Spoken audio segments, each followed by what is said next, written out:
Iya. Nih baru pertama kali nih saya bocorin.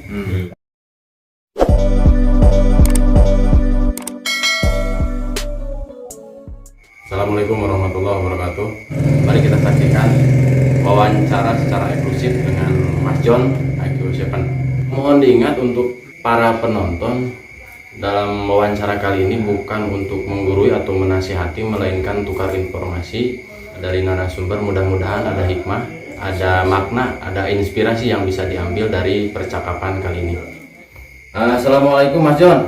Waalaikumsalam. Mas Darus. Assalamualaikum. Ngomong-ngomong, ada beberapa ajuan pertanyaan nih untuk IQ7, Mas John dan kawan-kawan. Seperti misalkan, apa nih pengalaman pahit atau pengalaman manis yang dirasakan selama ini dalam membangun channel ini sehingga bisa besar seperti saat ini, baik ujian atau hambatan dan rintangan yang dialami oleh Mas John dan kawan-kawan di dalam menggarap sebuah channel ini. Apa ya hambatannya? Paling dolar kuning, kalau nggak copyright. Soalnya kan ini konten beresiko tinggi lah kalau saya sebutnya. Karena ngambil, saya bukan konten sih kalau saya nyebutnya ini, lebih ke mereview lah gitu, mereview apa konten yang udah ada. Kan film bukan buatan kami pribadi gitu. Jadi nggak ada yang bisa sebenarnya pada dasarnya nggak ada yang bisa dibanggakan sih sebenarnya dari konten ini. Konten apa tuh, ini bukan konten kreator gitu. Cuman mungkin kalau hambatannya banyak sih, enggak sih, enggak ada sih. Paling gitu dolar kuning sama ngedit. Kan saya dari awal ngedit nggak pakai PC, pakai KineMaster dari handphone. Kesulitannya, hambatannya paling itu habis baterai, terus sampai gampang panas. Simpel sih sebenarnya, nggak terlalu ribet. Tapi kayak gitu sih. Lanjutnya Mas John, selain daripada rintangan ataupun hambatan yang dirasakan, diprediksi tidak dari sebelumnya gitu, sehingga channel ini bisa besar dan bisa booming di halayak umum? Enggak sih sebenarnya, saya nggak ada prediksi gitu. Awalnya kan iseng. Sebenarnya awalnya bukan konten film, saya tuh konten informasi. Kalau misal di Trans 7 kan ada on the spot kayak gitu misal. Beralih ke film itu tahun 2020. Bulan apa ya? Pokoknya pas corona, pas pandemik lah ya, pas awal-awal bisa sih nggak diprediksi sih awalnya, cuman pengen iseng-iseng sebenarnya, iseng-iseng. Tapi ternyata orang-orang pada diam di rumah, jadi ya mungkin nggak ada kerjaan ya. Jadi orang itu nonton TV, nonton YouTube gitu. Pas nemu channel ini mungkin karena ada khasnya gitu ya, yang lain dari yang lain, ya udah aja gitu. Kalau untuk prediksi mah jelas nggak terprediksi ya. Iya, enggak. Nggak terprediksi, bahkan waktu itu untuk capaian viewer aja udah dianggap cukup 10.000 per hari kalau nggak salah ya. Iya, kita punya target waktu itu sama dulu belum ada tim sih. Baru channel IQ7 kan sekarang ada 3 ya, IQ72 sama IQ7 Corp. Waktu IQ7 ya saya target itu minimal 10.000 aja gitu. Lumayan buat AdSense sebulan tuh, buat beli rokok sama ngopi. Ada di video-video lama saya. Jadi intinya pencapaian untuk sekarang ini di luar dari prediksi gitu. Berbicara masalah tim, kan dulu belum ada tim ya, tapi sekarang ada tim. Ada berapa tim IQ7 saat ini sehingga setiap orang, setiap tim punya garapan tersendiri, seperti itulah misalnya. Iya. Nih baru pertama kali nih saya bocorin. Karena saya biasanya mengatakan di video itu hanya tim yang beranggotakan 1 orang saya doang. Sebenarnya enggak, guys, sebenarnya saya wadul.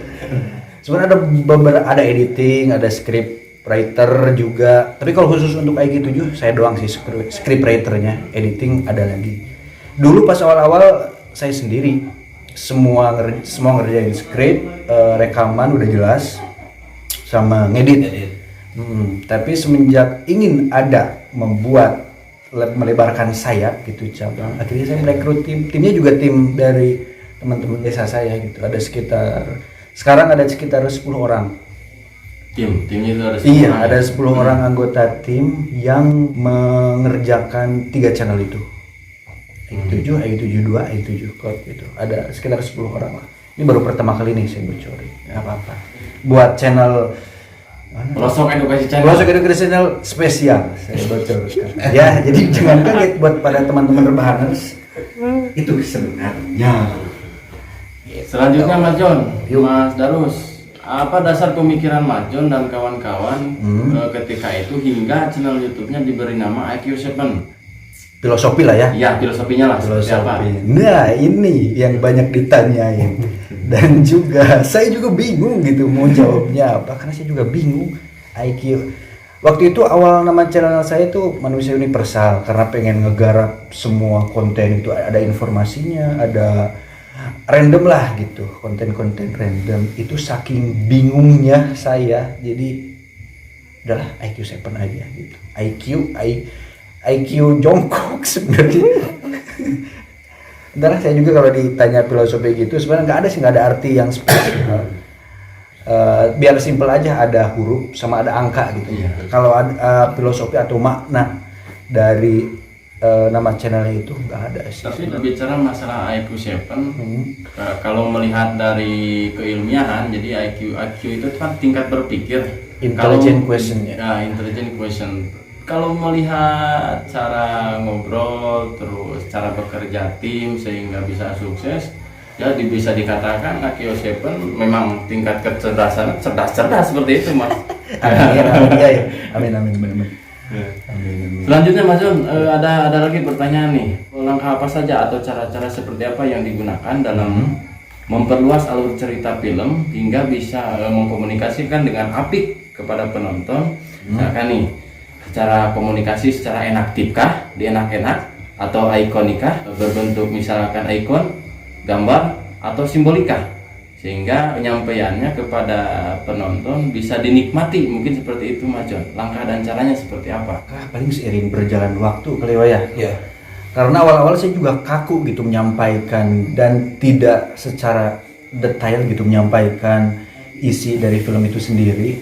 Cuman seiring berjalannya waktu ketemu sih bener, kita harus Jadi celah keinginan seperti apa gitu. Jadi perlahan ketemu. karena proses sih. Ya proses. Jadi sering berjalan waktu, semakin lama kita mengerjakan sesuatu, celah pengerjaannya itu akan ketemu juga. Dan kalau masalah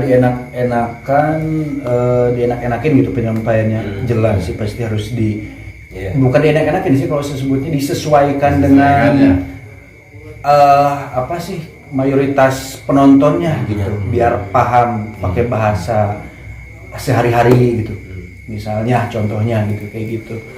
Kebetulan kan kalau saya dari Sunda gitu, jadi saya ambil beberapa slogan kayak membagongkan, terus apalagi ya wadul kayak gitu lah misalnya.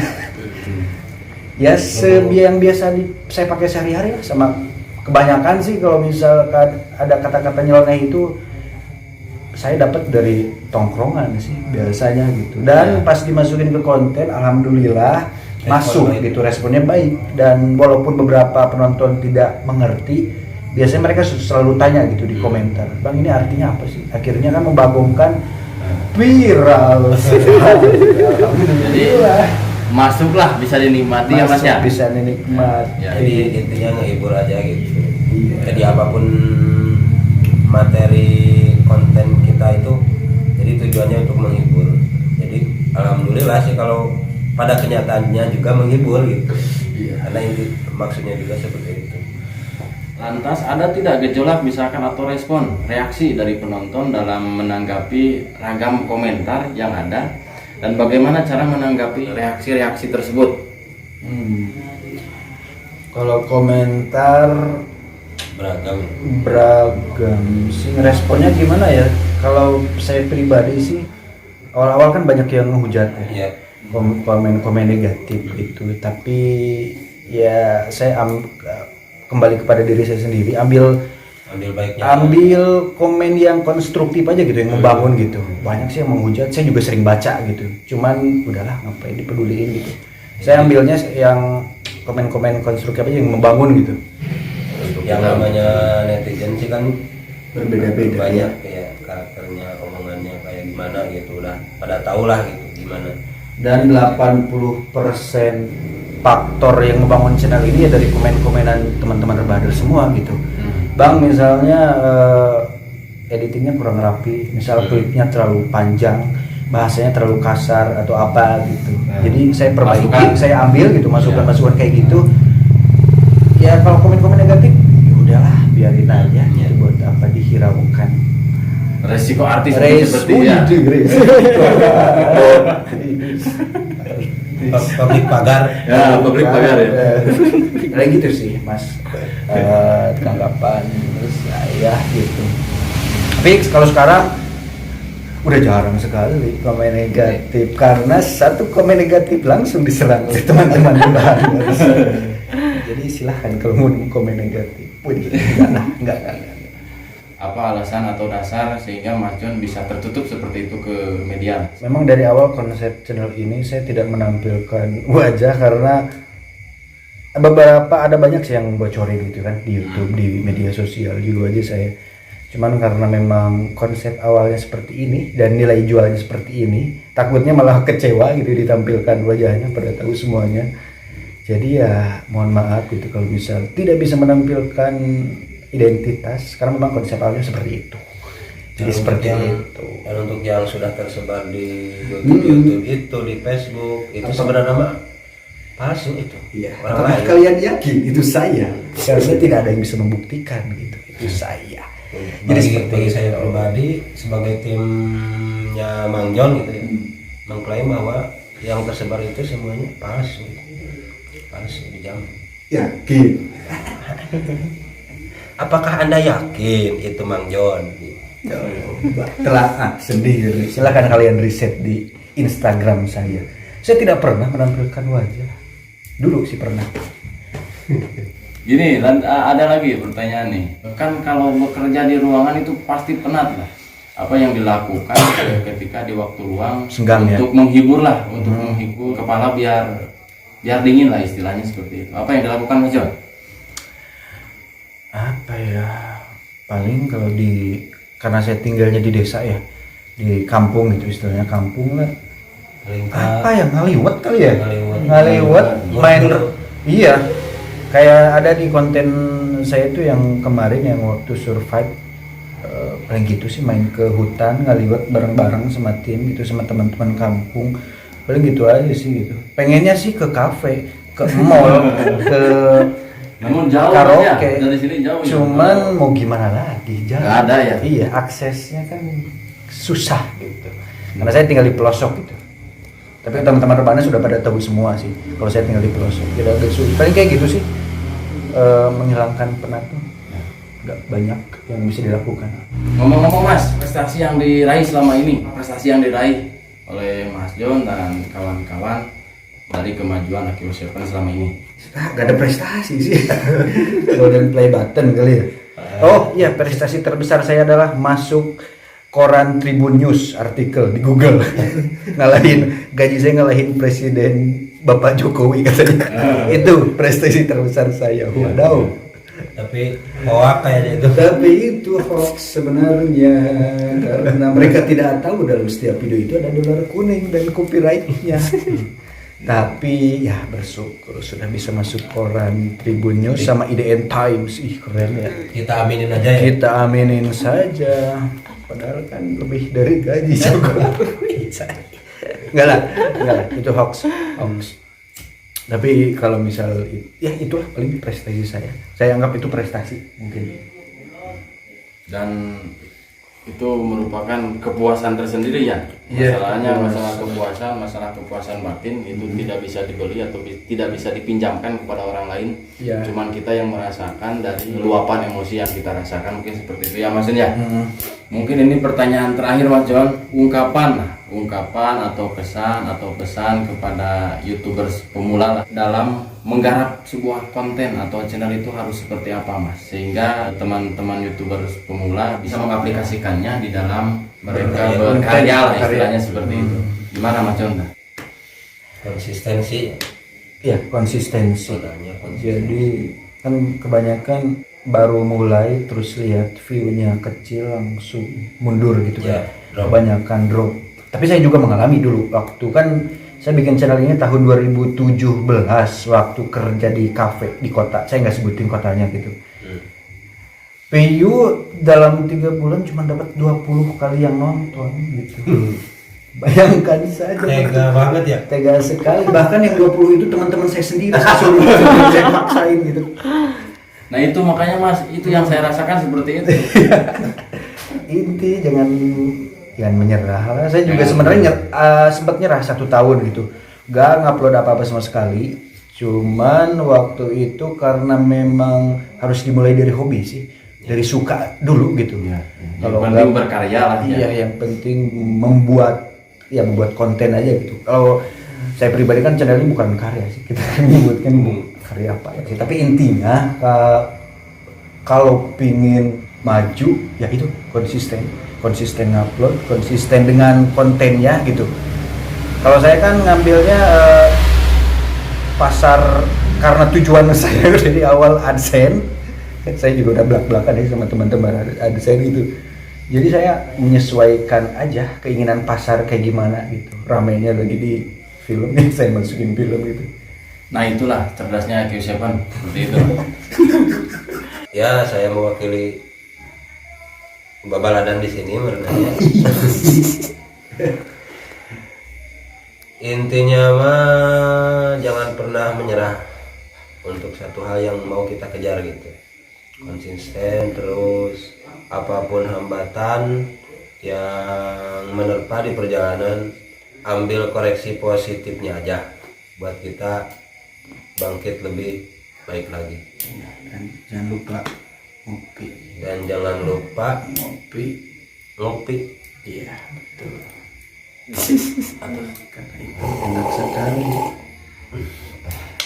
Adios. Adios dulu. Demikian wawancara eksklusif kali ini dengan tim IQ7, Mas John dan kawan-kawan, Mas Darus. Saya ucapkan terima kasih. Saya dari Pelosok Edukasi Channel. Mudah-mudahan ada manfaatnya untuk khalayak umum, dan terima kasih atas berbagi informasinya, atas kerendahan hatinya, atas kebaikannya, sehingga kami dari tim Pelosok Edukasi Channel bisa disambut secara hangat lah, sambil ngopi sambil ngerokok. Namun dalam hal ini mungkin tidak mengurangi rasa hormat. Kami mengucapkan terima kasih atas kesediaannya di dalam wawancara eksklusif kali ini. Terima kasih kepada semua tim yang terlibat di dalam IQ7 ini. Ya, untuk teman-teman Rebahaners, karena ini adalah channel edukasi dan mendidik, tidak seperti channel saya. Jadi jangan lupa subscribe, like, comment, and share supaya channel ini tambah berkembang dan sukses selalu. Thank you. Jangan lupa ngopi. Bye-bye.